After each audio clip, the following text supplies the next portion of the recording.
Bon, allez, c'est parti, on y va. Welcome dans mon podcast. Alors, est-ce qu'il a un nom? J'ai un nom en tête. Je l'appellerais bien Queen Bees. Parce que le but de ce podcast, c'est un petit peu de vous donner les backstage de ce que c'est qu'un business en ligne et de tous les hauts, les bas, etc. Mais est-ce que j'ai envie de garder cet aspect Queen dans ma com? Je ne sais pas. Donc, si ça se trouve, dans 4 épisodes, il y aura un autre nom. Pour l'instant, on va dire que c'est le Queen Bees. Alors, vraiment pour vous donner idée un peu de l'univers de ce podcast, il va être 100% naturel. Il y aura beaucoup de fois où je vais avoir l'air d'être en pyjama comme ça, avec l'acné apparente. Et je vais pas forcément préparer tous mes épisodes de podcast. J'ai envie que ce soit le truc le plus naturel et le plus authentique possible. J'ai pas nécessairement envie à chaque épisode de répondre aux règles du podcast où t'as que des entrepreneurs qui sont hyper bien habillés et que on va parler de trucs hyper bise, hyper techniques, etc. On va y aller un peu au feeling.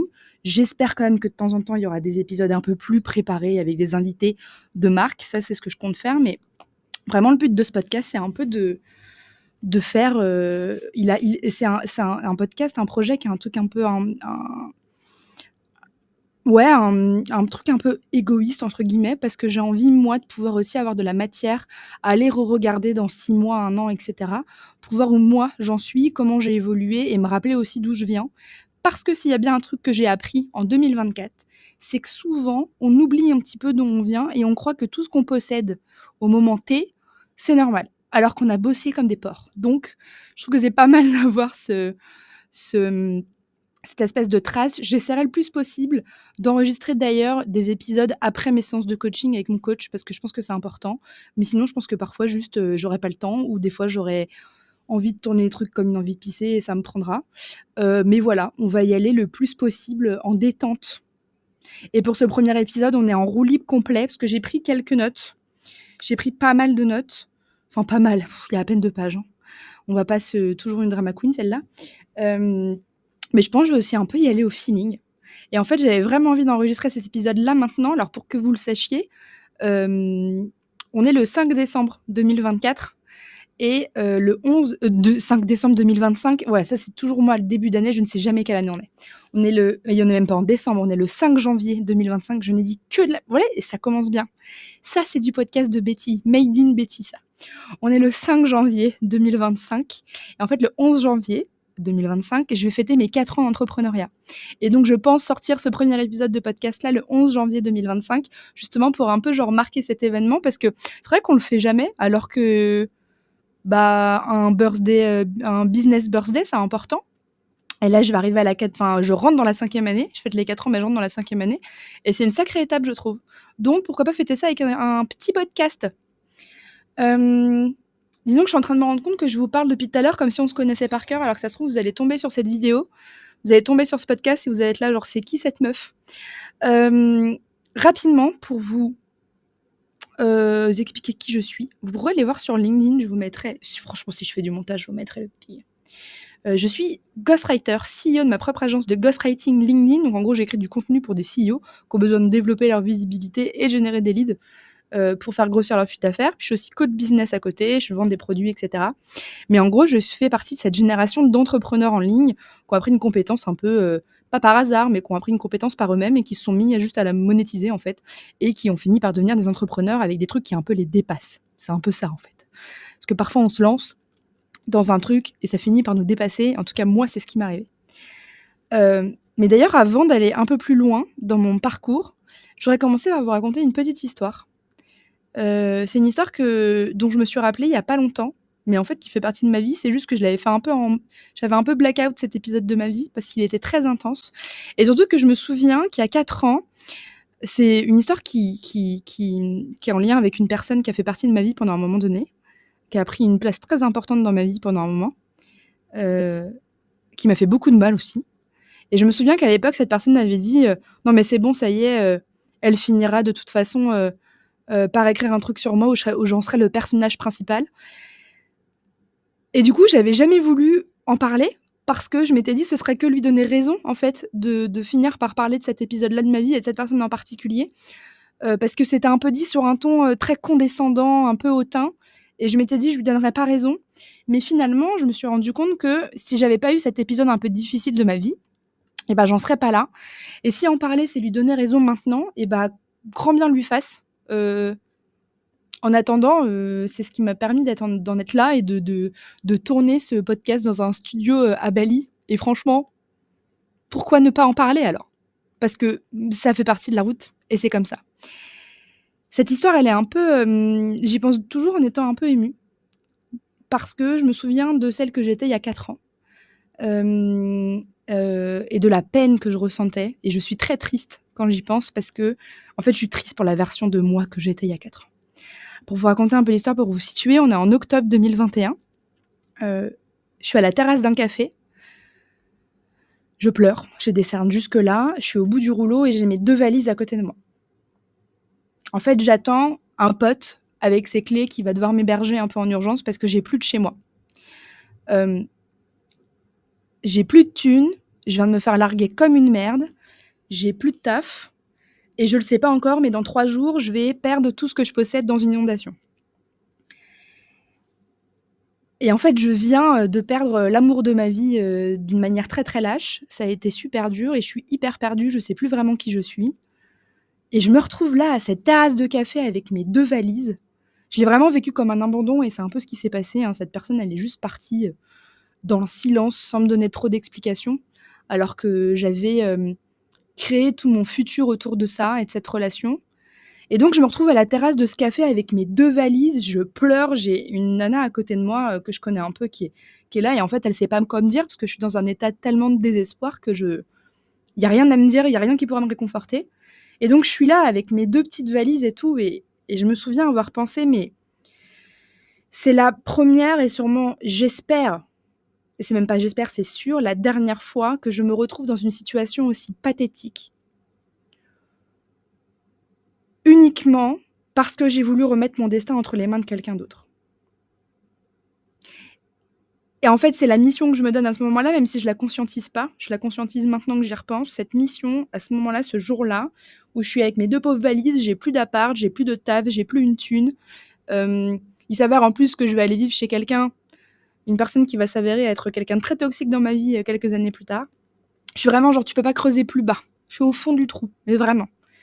Hem Et je prends cette décision un peu inconsciente de me dire: «Plus jamais je ne me retrouve dans cette situation-là». Moi, je le vois comme un truc étant pathétique, même si je suis un peu victime de cette histoire. C'est moi qui avais choisi, de suivre cette personne. C'est moi qui avais choisi de remettre ma vie un peu entre ces mains-là. Et puis, bah, la vie fait que parfois ça se passe pas comme on en a envie. Mais je m'en veux, en fait, à ce moment-là. J'en veux à l'autre et je suis là genre: «Plus jamais je ne me retrouve dans une galère pareille, juste parce que je me suis dit que j'allais être dépendante de quelqu'un». Et en fait, c'est là que commence mon chemin de guérison et c'est là que commence mon changement de vie. Donc, je vous arrête tout de suite, on n'est pas dans Disney Channel, c'est pas genre, je vais aller faire 2-3 boutiques et puis en fait, je vais aller trouver un autre job et puis, c'est un peu genre dans La Revanche d'une blonde, tu vois? Où genre il suffit d'une semaine et après tout va mieux. Pas du tout, parce qu'en fait, ces 4 dernières années, j'ai connu des épisodes dépressifs hyper intenses, tu sais, des crises de larmes où tu respires plus, où tu suffoques, tu as l'impression que tu vas mourir, en fait. Hem Et puis tu t'apitoies sur ton sort, tu es vraiment mal, tu as la haine contre tout le monde. Moi, j'avais vraiment ce truc de en fait, il y a personne qui peut me comprendre, personne qui va m'aimer à ma juste valeur. Il y a personne qui va pouvoir m'aider parce que les gens sont nuls et puis de toute façon, c'est tous des connards, et puis parfois, j'entendais des proches qui essayaient de me rassurer, qui me disaient tout le temps, «Mais Betty, tu verras, avec le temps, ça se guérira» et cetera. Mais c'est genre vraiment tu peux l'entendre, mais ça va pas, ça s'intègre pas parce que tu as pas envie d'avoir du temps. Toi, tout ce que tu avais envie, c'est que ça n'arrive pas. Mais pourtant, c'est là. J'avais vraiment plus rien, quoi. Et en fait, ce qui se passe, donc il y a, à partir d'octobre 2021, de cet épisode-là, il se passe 4 mois où en fait, il se passe, bah, pas grand-chose, en fait. Je pense que les seules fois où je vois des gens et où je sors, c'est vraiment genre pour boire, faire la fête, et je rentre toujours de soirée dans le même état, c'est-à-dire en pleurant, en crise d'angoisse. C'est là que je commence à développer des signes d'anxiété extrêmement forts qui me bouffent littéralement la vie. Et à cette époque-là, en fait, moi, j'étais déjà freelance. C'est là où on va toujours relier tout au business. J'étais déjà freelance à ce moment-là, hem, mais je l'avais vu un peu comme un job alimentaire, et pour moi, dans ma tête, freelance et entrepreneur, ça n'avait aucune corrélation. Il s'avère que si, mais ça, ce sera un autre épisode. D'ailleurs, je me le note. Freelance, entrepreneur, il y a une corrélation. Et bon, je vous ai dit, c'est nature, hein. Franchement, quand j'ai des idées, des fois, je vous coupe, on se fait une petite pause, aller faire pipi. Moi, je note mon idée, hein. Hop. Allez choper une tasse de thé.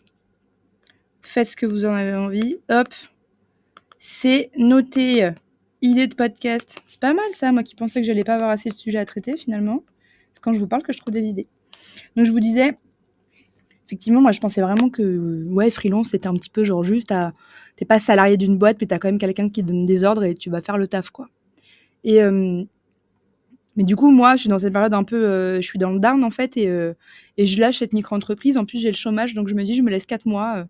Puis février 2022, j'ai une agence web qui me contacte sur Malte, c'est un contrat long terme. Je dis oui, je me dis on verra bien.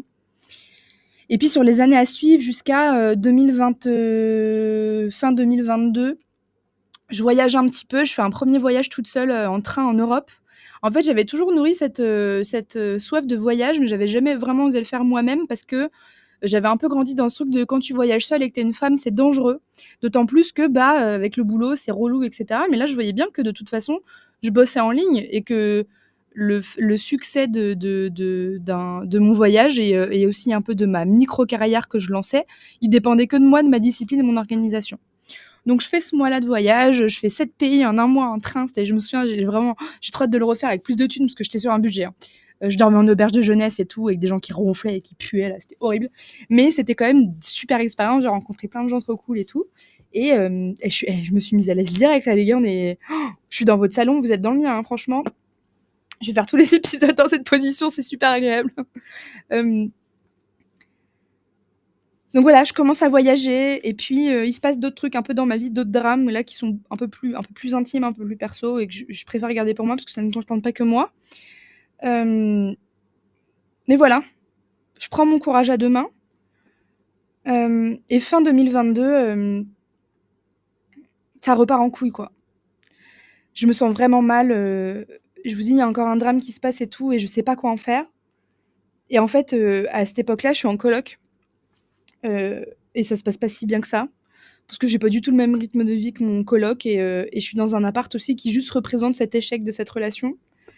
Parce que j'ai dû me retrouver un peu du jour au lendemain, mais c'est grâce à une amie. Elle m'a c'est Jeanne, si tu passes par là, tu m'as sauvé la vie et je t'en serai éternellement reconnaissante.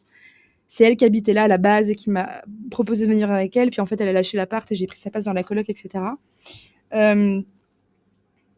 Mais voilà, en fait, cet appart, il représente un peu cet échec. Je me souviens avoir voulu construire, je m'étais racheté une coiffeuse, un bureau, je m'étais dit, allez, je me lance dans le freelancing euh, euh, vraiment et on va en faire quelque chose et tout. Donc c'est vraiment cette volonté de construire, mais je sens que ça va pas quoi. Et moi, je suis déjà en thérapie depuis le début de ma rupture et je sens qu'il y a quelque chose sur lequel je mets pas le doigt encore et tout.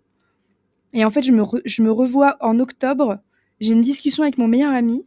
Je vais beaucoup parler de mes proches parce que les amis qui sont encore là aujourd'hui avec moi, c'est surtout grâce à eux si j'en suis là. Euh, Mon meilleur ami Yvon qui me dit mais Betty, il faut que tu t'en ailles quoi. Il me jette un peu dehors, genre. Il me dit casse-toi. Et ça fait un peu son chemin. Et je me dis en vrai, il a raison. Et je me souviens lui dire ok, Yvon, je me casse. J'avais toujours rêvé de l'Asie du Sud-Est. Voilà, janvier 2023, je me barre en Thaïlande. À ce moment-là, on est en octobre. Je dis je vais rendre toutes mes affaires, je vais tout vendre, je vais tout jeter. Et je dis à Yvon, bon par contre, novembre-décembre, faut que tu m'héberges. Parce que du coup, je voulais garder un peu de thunes et je voulais économiser un petit peu. Et donc, il s'est pris un retour de karma dans la gueule, du style, il me donne un bon conseil, mais en fait, il va manger pendant les 2 mois qui me vont suivre. Et donc, janvier 2023, je pars toute seule en Asie du Sud-Est et je me rends pas compte qu'à ce moment-là, il se passe déjà un shift au niveau de ma boîte. Mais moi, je peux pas m'en rendre compte parce qu'en fait, je fais que 1 200 € de chiffre d'affaires.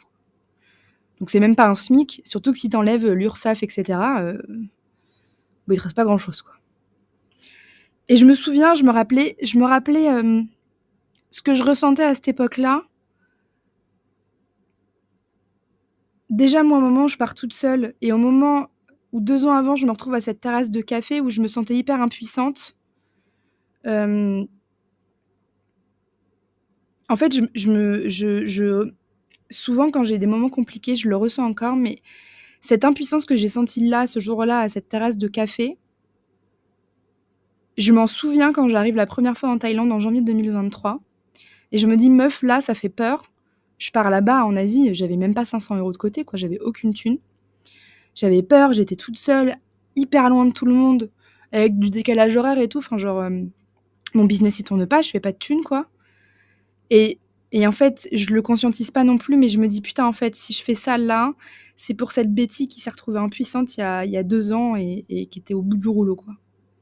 Et en fait, depuis là, 2023, je n'avance que comme ça. Tout ce que je fais, toutes les décisions que je prends, tous les moments d'inconfort, toutes les peurs, toutes les angoisses, c'est pour aider la Betty qui s'est retrouvée hyper impuissante à la terrasse de ce café. Ah! Attendez, on boire une petite gorgée de thé. Faites de même, Chin.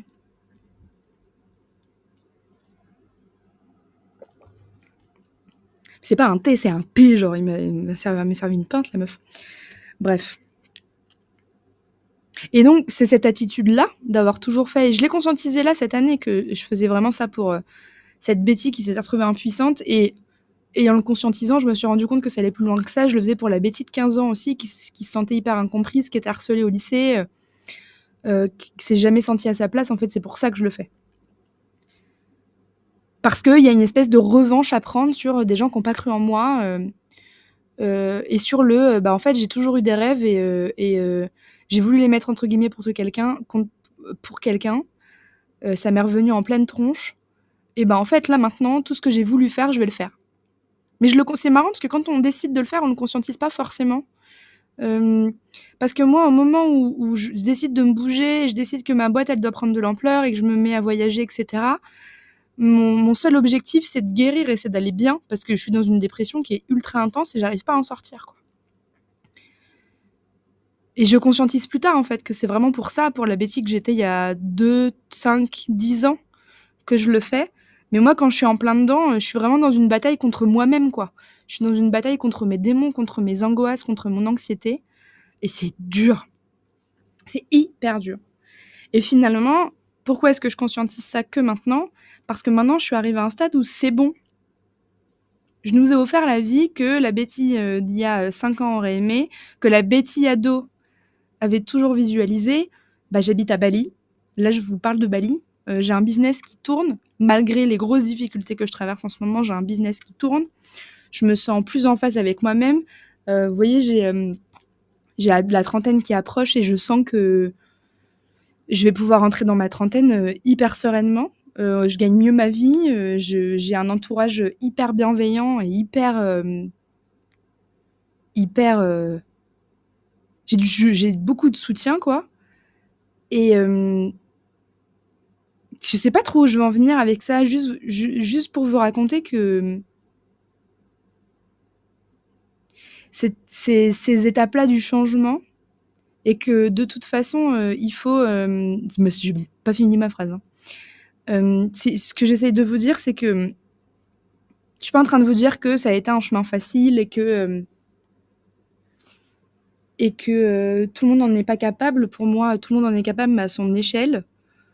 C'est juste pour vous dire que le chaos en vaut largement la peine. Parce qu'en fait, moi, je viens de traverser 3 ans et demi de chaos. Pour être très honnête, ça a été 3 ans et demi de chaos. Et j'ai l'impression, souvent, quand je le raconte, j'ai tendance toujours à un peu réduire l'histoire parce que je dis toujours, vous voyez, moi, depuis 2021, j'ai connu une rupture, une inondation, il y a eu des problèmes de santé dans ma famille, j'ai vécu un truc aussi assez traumatisant. Et regardez, je suis toujours debout. Et du coup, j'en fais quelque chose de facile, cette période de ma vie, alors que c'est tout le contraire. Et j'ai juste envie de le montrer en mode c'est une belle remontada, parce que regardez, maintenant, je suis CEO de ma propre agence et je me développe et j'habite à Bali, etc. Mais du coup, je prends trop de raccourcis. Alors qu'en fait, là où je veux en venir, surtout avec ce podcast, et c'est un peu ça va être un peu la thématique générale, autant quand je vais pas vous parler de dev perso que quand je vais vous parler de business, c'est que on a toujours tendance à partir que du succès, mais on oublie un peu les étapes d'avant et on oublie à quel point c'est long. On oublie à quel point c'est long. Parce qu'en fait, guérir comme lancer un business, et c'est là que pour moi, en fait, ce qui était marrant, c'est que ça s'est fait en même temps. Parce que du coup, quand je comprends que je peux voyager, tout en travaillant, là, je décide vraiment, avec mon 1er voyage en Europe, là, je décide vraiment, en fait, de devenir entrepreneuse, quoi. Je sais pas dans quoi, je sais pas pourquoi, je sais pas, comment, moi, dans ma tête, je vais juste me gagner 3 000 € par mois et ça ira très bien, mais je sais que je vais faire quelque chose. Sauf que moi, à la base, c'est pas une évidence parce que pour moi, les entrepreneurs, c'est des gens qui ont fait, HEC, Sciences Po et cetera. C'est des gens hyper intelligents, qui ont le réseau, qui ont la famille, enfin, pour moi, c'est pas à ma portée, quoi. Donc je me dis juste: je vais me cantonner au minimum, je peux pas mieux faire de toute façon, et on verra bien, quoi. Mais en fait, le business, dans tous les cas, quand on décide de se lancer, on se rend pas compte au début, mais il inclut forcément un changement. Parce que vous allez devoir casser un nombre de croyances incalculables que vous avez et surtout casser tous vos schémas que vous avez depuis que vous êtes tout jeune. Parce que quand vous allez vous lancer, vous allez déjà vous confronter à des gens qui vous disent que c'est pas une bonne idée, que vous allez vous planter, que vous allez pas gagner beaucoup, et cetera. Vous allez être confronté aux angoisses des autres, vous allez être confronté, vous, à vos propres peurs et vos angoisses, des trucs que vous aviez jamais conscientisés. Et en fait, tout ça, ça fait partie du changement. Et le fait est que moi, j'ai vécu un double changement parce que j'avais tout perdu. À la fois, je me lançais dans un truc nouveau très vite et ce qui a été très bénéfique finalement parce que moi qui veux guérir, ça inclut forcément une dimension de développement personnel et quand vous vous lancez dans le business, vous devez forcément, comme je vous le disais, vous développer personnellement parce qu'il va se passer plein de choses et qu'il va falloir surtout péter plein de barrières et plein de peurs que vous avez.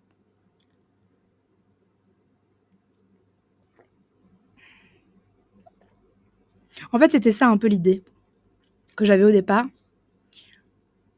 Là, je vous raconte tout ça sur moi et tout, c'est pas vraiment pour vous raconter ma vie, hein. C'est juste pour vous dire que le business est un changement par définition de votre vie et de ce que vous êtes vous. Et qu'il faut arrêter de voir ça comme ça va juste me prendre 3 mois et ça ira bien. Ça prend des années en fait. Pour développer quelque chose de solide, ça prend des années pour vous aussi aller. Oh, vous connaissez ces petits signes, les petits cœurs là? Je faisais ça un peu. Apparemment, j'ai besoin d'amour en ce moment. C'est ce qu'on me dit autour de moi. J'attends de voir. Parce que voilà, c'est ce que je vous disais, c'est que le changement, il prend tellement de temps et ça inclut tellement de phases difficiles. En fait, c'est ça un peu la thématique générale de ce podcast, c'est que je vais aller traiter plein de sujets qui font partie de ce changement en tant que moi, personne, mais aussi, genre, c'est des changements que tous les entrepreneurs vivent. Il n'y a plus aucun sens, ce podcast, mais on va continuer quand même. Et franchement, si vous restez jusqu'à la fin, vous êtes vraiment des boss, hein. Mettez un petit like, moi, ça me fera savoir que... Mettez-moi un petit like pour que je sache si vous avez regardé le podcast jusqu'à la fin. Ça y est, je deviens une vraie marketeuse. Genre comme si je l'étais déjà pas avant. N'importe quoi. Le business, en fait, moi, je pense que c'est vraiment l'entrepreneuriat qui m'a aidée parce que j'avais besoin de ce changement intérieur. Et par définition, le business vous demande de changer intérieurement parce que, comme je vous l'ai dit, vous allez devoir casser plein de croyances.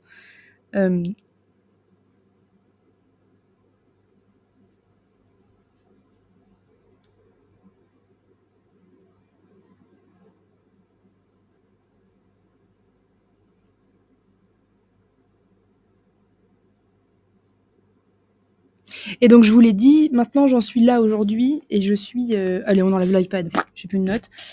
J'en suis là aujourd'hui parce que j'ai mis des choses en place et surtout, je suis allée contre mes peurs. Mais ça m'a pris 4 ans, en fait, avant d'être aussi à l'aise avec ça. Et le truc dont je voulais parler pour fêter ces 4 ans d'entrepreneuriat, c'est que je suis en train de traverser une phase un peu difficile, alors que pourtant, j'ai tout. Et en fait, je suis en train de traverser une espèce de crise de sens trop bizarre. En fait, ça y est, c'est bon, j'ai compris que j'avais guéri. J'ai compris que j'étais capable de faire plein de trucs. Ça, je vous en parlerai. Je ferai un podcast vraiment focus sur mon business pour vous expliquer comment j'ai construit tout ça. Mais par exemple, moi, cette année, j'ai fait x4 sur mon CA, ce qui est une grosse croissance. On pourra même appeler ça un peu de l'hyper-croissance. Et donc, 2024, ça m'a vraiment montré que j'étais une entrepreneuse et que j'étais capable de le faire. Et puis, ça s'est un peu pété la gueule sur la fin de l'année. Et là, en vrai, je sais très bien que c'est une période chiante et je vais pas faire beaucoup de chiffres et genre, je suis en train de tout revoir et c'est stressant, etc. Mais je sais très bien que ça ira mieux. Et en fait, je suis dans ce questionnement de est-ce que je suis prête à recommencer à refaire les efforts? Oui. Mais est-ce que j'ai vraiment envie de ça? Est-ce que genre tout ce que j'ai poursuivi là pendant ces 4 dernières années, c'est vraiment ce que j'avais envie de faire? Parce qu'en fait, je m'étais mis ces idées en tête de: «Il va falloir que tu glow up, il va falloir que tu gagnes ta vie». Genre en fait, le but ultime, c'était d'être super indépendante. Mais je suis indépendante, genre j'ai besoin de personne pour, me nourrir, pour payer mon loyer, pour me faire kiffer, pour vivre à l'étranger, pour travailler. Enfin genre je suis indépendante. Le goal, la grosse case devenir indépendant est check. Mais alors du coup, j'en suis à un stade où est-ce que, maintenant que ça se calme et que je sais de quoi je suis capable, je me dis: «Est-ce que tout ça là, tout ce que j'ai mis en place, est-ce que j'ai envie de continuer à faire?» Alors la réponse est oui, parce que sinon je tournerais pas ce podcast. Mais est-ce que je vais continuer à le faire comme je l'ai fait pendant 4 ans, ou est-ce qu'il y a un truc qui va changer radicalement? Et donc c'est l'idée générale de ce podcast. En gros, on est un peu sur un premier épisode type, construction, introduction, je suis en train de le construire avec vous, hein. Je me suis pas noté beaucoup de trucs, mais j'avais vraiment envie que ça devienne, que ça soit quelque chose d'hyper authentique et d'hyper, putain je on l'utilise à tort et à travers ce mot authentique d'ailleurs. Parfois ça me gave un peu. Ah bah tiens, ce sera une autre idée de podcast. L'idée en gros, ça va être à la fois de vous parler de ce dev perso qu'induit le business automatiquement, si vous allez devoir grandir, et aussi de comment est-ce qu'on construit un business au service de sa vie. Et vraiment, le but, c'est vraiment de vous montrer les backstage et genre tous les échecs par lesquels on passe. C'est un peu le podcast de l'échec, mais genre c'est le podcast de l'échec trop cool parce que il y a une règle en business dont on parle très peu, c'est que la réussite d'une entreprise, c'est 90% d'échecs et 10% de victoires. Et encore 10%, c'est énorme. Et moi, le but, c'est de vous parler de ces 90% dont on parle jamais, parce qu'on n'en parle pas, parce qu'on veut pas être jugé, parce que ça nous met mal à l'aise, parce qu'on a honte parfois et tout. Sauf qu'en fait, ça fait partie du chemin, quoi. Et donc, ça va être un peu l'idée générale de ce podcast. Clairement. J'ai bien conscience que c'est un épisode hyper fouillis. En même temps, je suis bien contente de le démarrer comme ça, parce que je suis sûre que je vais les réécouter et je vais trouver plein d'idées et je vais pouvoir vous parler de plein de trucs. En tout cas, voilà. J'avais très envie de vous parler un petit peu déjà de me présenter, que vous sachiez un petit peu qui je suis. Il y a plein de trucs que j'ai pas détaillés, parce que sinon, je pense que j'aurais fait un podcast de 3 heures, et vous avez autre chose à faire. Euh, mais, euh, mais voilà, un épisode par semaine. Enfin, peut-être pas, 2 par mois, c'est pas mal. Je pense que si je me mets dans un épisode par semaine, je vais me mettre la pression, je vais vouloir en faire trop. Après, je vais être exigeante avec moi-même parce que j'en fais pas assez. Et je vais m'énerver, moi-même. Donc, tiens, et qu'il est faux là tout de suite qui... Non, on va se faire 2 épisodes par mois. Un épisode un peu dev perso, un épisode un peu business, mais je pense qu'en fait, tout va toujours se corréler. Et d'ailleurs, s'il y a des sujets que vous voulez que j'aborde, que ce soit sur le business, sur même ma compétence, le copywriting, etc., ghostwriting, les réseaux sociaux, LinkedIn, ou sur le dev perso, etc., bah franchement les gars, mettez-moi un petit commentaire et suggérez-moi des trucs. En tout cas, j'ai hâte de développer ce podcast qu'on va pour l'instant appeler Queenbiz, les backstage d'une vraie entrepreneuse en ligne. Et on se retrouve dans 2 semaines. Ciao!